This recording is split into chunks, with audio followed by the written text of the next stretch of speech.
one of the things that characterises the CCP, or the Maoist era of the CCP, is that it fluctuates between centralising power more and decentralising it. That it sort of ebbs and flows between, oscillates between periods of more revolutionary thought and policies and ones that favour more economic growth, i.e. the opposite.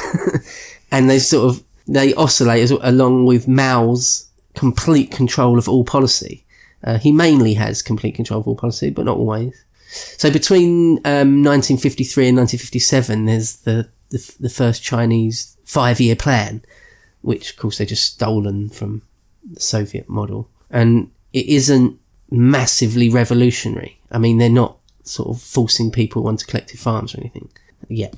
And it does well. The Chinese economy does do a bit better. Well, it couldn't be much worse. They just come out of a century of humiliation, World War II, the Japanese invasion, and then a civil war. So almost anything is going to start to pick up, but it does start to pick up. Of course, Mao and the communists read that as like the absolute victory of socialist policies and things. It would have been much better for history if that had gone badly. Maybe, yeah. Yeah, well, it would have been better for history if his government had collapsed, yeah, I suppose, yeah. And something, almost anything other had got in. Or even one of the other leading communists. It's like Mao personally that sets the Great Leap Forward and the tens of millions of deaths into action. But again, getting ahead of myself. And I say it's basically against Mao's wishes that this first 5-year plan isn't as hardline revolutionary as it could be, because it puts the focus more on urban areas, developing economic growth in urban areas, which is a good Soviet thing to do. But Mao was all about the peasants. It should all be from the peasants. And he said that the urban focus of the policy was, quote, a sugar-coated bullet of the bourgeoisie, end quote. So he feels fairly strongly about it, and yet he couldn't force the party to do exactly what he wanted. So it's interesting. It sounds to me like the version of communism, like Mao Zedong Thought at this point, like was what you would expect for a communist movement that arose in a state that was even more agricultural than Russia, which was already supposed to be too agricultural for Marxism to have developed there. It should have happened in Germany or Britain. So, like, that could explain why there was any need for such a thing as Mao Zedong Marxism rather than just Marxism. That it was even more agricultural. Yeah, well, it totally makes sense that a concept like Mao Zedong Thought came from China, and it's not lost on anyone that Mao Zedong Thought has turned Marxism on its head. As with Leninism. In the sense of sort of an urban focus versus a rural focus. Yeah, you have to invert Marx to get to Mao. Right. In that sense, anyway. And of course, the actual Soviet leaders didn't agree with Mao on that. So they always had that between them. That chasm of ideology was always there between them. Anyway, Mao sees this first 5-year plan as not strong enough, a betrayal of revolutionary principles, basically. Mao just wanted mass movements and no private property, and this wasn't doing that quick enough or hard enough. But he just couldn't get the engine running unless he built up the urban somewhat first. Sure. Yeah, he needed some sort of economic engine. Yeah. And they did, there's a couple of things they did do. I mean, I don't want this to be completely caning Mao. There are some couple of good things they did. Like cleaning up the endemic prostitution was probably good, at least for the actual women involved. They did spread literacy into rural areas quite a lot, which had never been done before in China. I mean, they did just feed them propaganda, but still. And getting medicines out, sort of simple medicines into rural areas, which had not really ever done before. The same thing people credit Cuba for. Like Cuba, for all that it's failed in practically every other way. It does apparently still have good doctors and stuff. Yeah. I mean, it's sort of the bare minimum I think a state should think about doing, but... if it comes at the price of everything being poor in every other way. Yeah, and enslaved. Yeah. that old chestnut. And we get on to how Mao starts to treat sort of intellectuals in inverted commas, because that can be whatever he says that is. But any socialists, really, real proper communists would see free thinkers as a sort of a dangerous thing, because you have a party line that needs to be towed, and if you don't tow it absolutely, then that's a problem. So free thinkers, or if you want to term them intellectuals, as historians nearly always do when we're talking about China, they become an enemy of the party, of the people. They become non-people quite quickly. And it's no different for Mao. There's a thing called the Hu Feng affair. Hu Feng was a guy, an intellectual, and not a communist, but one that stayed on, was asked to stay on after 1949. And he had some criticisms of the party and what was going on. I mean, in 1959, this Hu Feng warned that China would be turned into a cultural desert by the communists if people weren't careful. That's what it would lead to. And eventually, through the press, Mao and the party accuse him of having, quote, bourgeois tendencies, or, quote, subjectivist deviations, which is the way they would denounce you, really, just with that. Having that printed somewhere is enough. Eventually being accused of being a subversive, or being the leader of a subversive counter-revolutionary clique. So, yeah, you get disappeared for stuff like that. And the charge wasn't even untrue. I mean, these people probably were, to an extent, counter-revolutionaries. But it just shows that that the Hu Feng affair just shows that China was moving from a country that would have free newspapers and intellectuals writing columns more or less as they wished, move into a period of not having that anymore. So there was still dissent in the 50s, but diminishingly. Yeah, exactly. One of the things was Mao wanted to let 100 flowers bloom, meaning having sort of social critique, allowing open spaces. One line I heard, he said that people spoke out in droves and they came to regret it in droves, because really it was a technique to draw out rightists, that you could then denounce and get rid of, which he did, because later, after people did speak out, and many did, Mao said that they'd uncovered, quote, poisonous weeds had grown among the fragrant flowers, end quote. So there's always the dehumanizing language about your opponents, always regarding them as just plagues and vermin. I've got a quote here from Rebecca Cole. Quote, many observers thought, based on this indication, the crackdown would be limited in scope and token in nature. They were wrong. The intellectuals were hounded and labelled as rightists, or worse, counter-revolutionaries. They were summarily kicked out of the ranks of the people. Purges ensued. Some intellectuals were subjected to house arrest, forced to write and rewrite self-criticisms confessing their thought crimes. Others were sent for re-education, their right to urban residencies revoked. A few were executed or harassed to death. Institutions where intellectuals were employed fell under a pall. Silence fell, except for the shrill denunciations proceeding in the newspapers and media. Intellectuals feared to speak out. Even worse, they feared to speak to one another, lest they be forced to report on colleagues who were friends under suspicion. They hunkered down, waiting for their time to come. Unlike the Stalinist purges, where a knock on the door after midnight heralded doom, in Maoist China, doom came through words, in newspapers and wall posters. It came through tortured interpretations of texts that shortly before had appeared innocuous. It came in social shunning and rumours and insinuations. It came as social death. With critics muzzled and the party now back on his side, Mao went on to his next projects. End quote. In 1956, you got the Hungarian uprising, where the Hungarians just tried to throw off Soviet rule, and Khrushchev decided just to send tank battalions in and crush anyone or anything that stood in their way. Happened during the Suez Crisis. Yeah, 56, yeah. Now, think about that from Mao's point of view. That's not great. It's not a great thing to see, because what's to stop Khrushchev from sending tanks into Beijing if he wanted? They couldn't really stop him, ultimately. But also, you don't want to see any subversive states break away from the sort of communist family. No, wasn't it Hungary or the Czech revolt, or the Czech Spring later, when he urged Khrushchev or Brezhnev, I can't remember, to stomp on it? Yeah. Hungary was a proper armed revolt as well, wasn't it? They were proper fighting the Soviets. Yeah, they were throwing Molotov cocktails into the back of Soviet tanks and stuff, fighting in the streets, yeah. And before the Soviets arrived, they murdered loads of Hungarian commie intelligence agents. Right. Yeah. Oh yeah, no, it was a full-blown uprising, yeah. I mean, they had to send tanks in because it required that. Yeah, it was a proper fight. Yeah. But from Mao's point of view, the whole thing is a bit unnerving. From both ends. Yeah.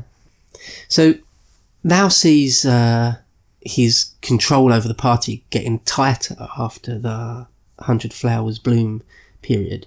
And I feel like he maybe gets a bit drunk on it, or a bit more drunk, because he starts making big decisions that are just his, really, and forcing them through, and just getting his attack dogs, the people around him, like the ultras around him, to just denounce anyone in his path in this stage.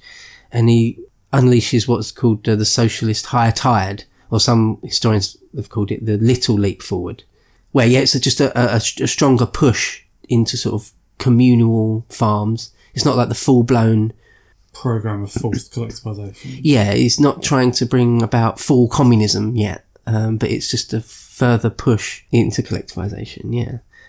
So they come out with the second 5-year plan, which is focuses on rural collectivization. I mean, the move towards outlawing all private property. They just call it expropriations. Just taking it now. It used to be your family's land since time immemorial, but it's ours now. I mean, if that's not gangsterism, I don't know what is. So they move more towards cooperatives rather than, giant collective farms or anything. And it seems that lots of people, millions of people were willing. They become less willing, but many within the party. So Mao, as I mentioned, isn't just a true autocrat. There's still many within the party that really wanted to wait until China was more industrial before doing these sorts of policies. And, well, they were almost certainly right. Well, they were right. But Mao just says, there's no need to wait. He has this thing where, people can do extraordinary things sometimes. The old cliche, a mum can roll a car off of her trapped kid underneath.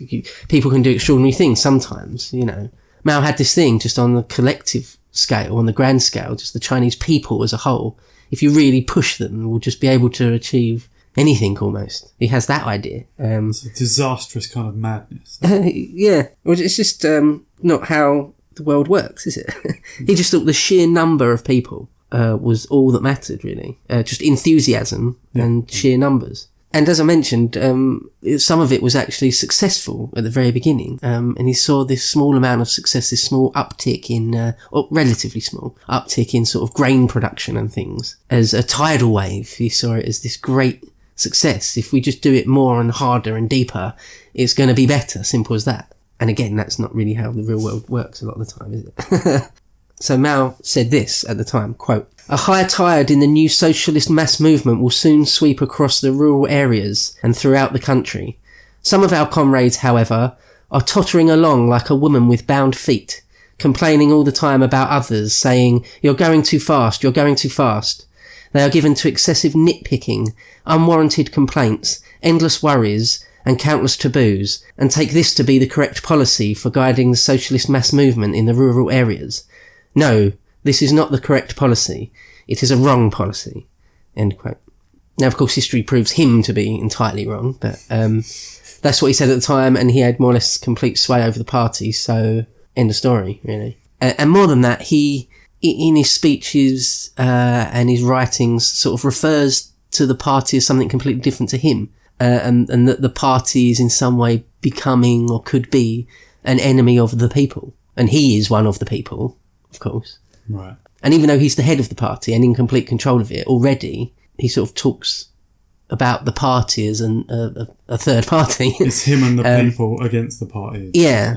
And now, of course, this comes to insane lengths during the Cultural Revolution, many years later in the 1960s. But already that sort of thing is going on. And it becomes clear fairly quickly, almost straight away, that these collective farms don't really work properly. One book I read, I can't quite believe it, but it said 90% of rural areas were collectivised, which is crazy, if that can be true.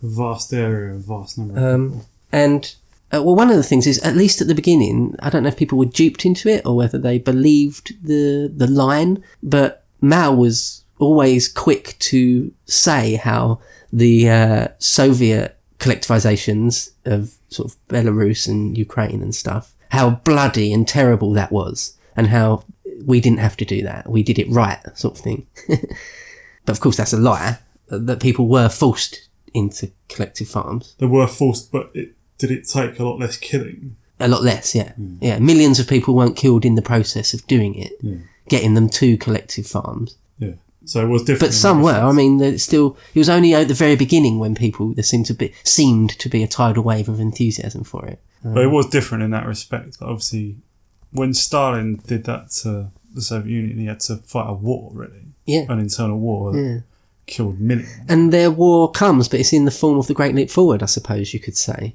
But that's a different matter, though. Yeah, it's a result of, I mean, one of Mao's slogans is to push forward for this little leap forward is, quote, greater, faster, better and more economical, end quote. Should be a Daft Punk. Yeah. I wonder if it is so similar. I wonder if they was aware of that. Anyway, they're French, probably communists. Probably Maoists, In 1957, you get Sputnik, which of course redraws the lines a bit, at least in the minds of the Americans and the West. Because Sputnik isn't just an engineering achievement of putting something in orbit. It says we can put a nuclear missile. You can drop a nuclear missile on your head wherever you are in the world. Yeah, so Sputnik, caught the Americans off guard, famously. They didn't realise the Soviets were sort of capable of that. And that sets the space race off and, just deepens the Cold War. And it's in 1957 as well that the Soviets celebrate the 40th anniversary of the October Revolution. And there's a big do in Moscow. And everyone from sort of the communist world is invited as delegates from all over, invited, including Mao. And Mao goes again. It's only the second time he's ever left the country, whoever does ever leave the country. But this time, he's not sort of Stalin's whipping boy. Far from it. He's sort of the second most important one there. Khrushchev sends sort of their best Soviet planes to pick him up. And then when Mao touches down in Russia, Khrushchev personally meets him at the airport. Khrushchev's position is actually quite weak. His own position at home is actually quite weak at this point. There'd just been a sort of an attempted coup, or he'd just put down a sort of a would-be revolt. It was earlier in that year, or beginning in the year before, but in that year that he'd had to depose a load of the big players: Zhukov, Molotov, Melenkov, Kaganovich. Oh, okay. He'd had to sort of get rid of all of them. I mean, like, Zhukov was like a hero. He's the guy that had led the Red Army into Berlin. And he among all those, wasn't even an ardent Stalinist, like as much as the others were all close to Stalin, weren't they? Yeah. Molotov and Kaganovich was. Yeah. But it seems like probably they were going to topple Khrushchev in some way. Uh-huh.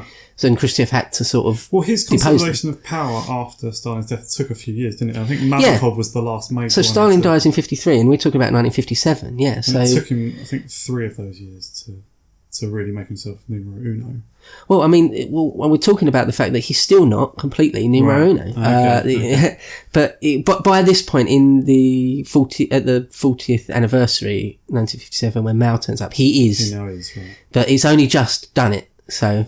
And does Mao have nukes yet by this point? No. It's not that long after. That's one of the things Mao wants from Khrushchev, is nukes still. At these talks. Okay. And Khrushchev's like, no. Basically said no.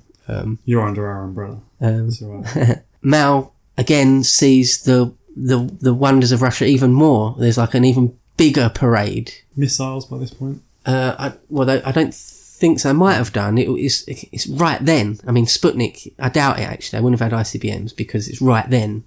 If Russia had any ICBMs, they would probably be in military bases rather than being paraded. They're brand new. Okay. But yeah, I mean, Khrushchev he lavishes attention on Mao basically and Mao's delegation. Frank Ducotta says this, quote, Mao was put up in Empress Catherine's private quarters, which were upholstered in damask and the ceiling painted.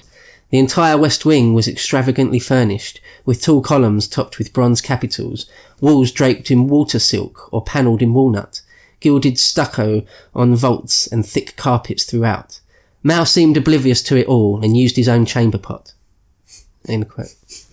Yeah, there was like apparently the most extravagant, lavish bathroom you could ever imagine. He just didn't ever want to use it. But I think actually about this, just my own personal theory, I've only really heard it hinted at ever really by a historian, but I feel that Mao was like deliberately pretended to be oblivious to it And in fact was really, it really made an impression on him, because it was when he comes back from this that he insists on a much, much bigger great leap forward, that we must do better. We must just push ourselves to be better. I think it made a great impression on his mind. Saw some of the finery of Europe. Yeah. True, like, imperial, regal finery, yeah.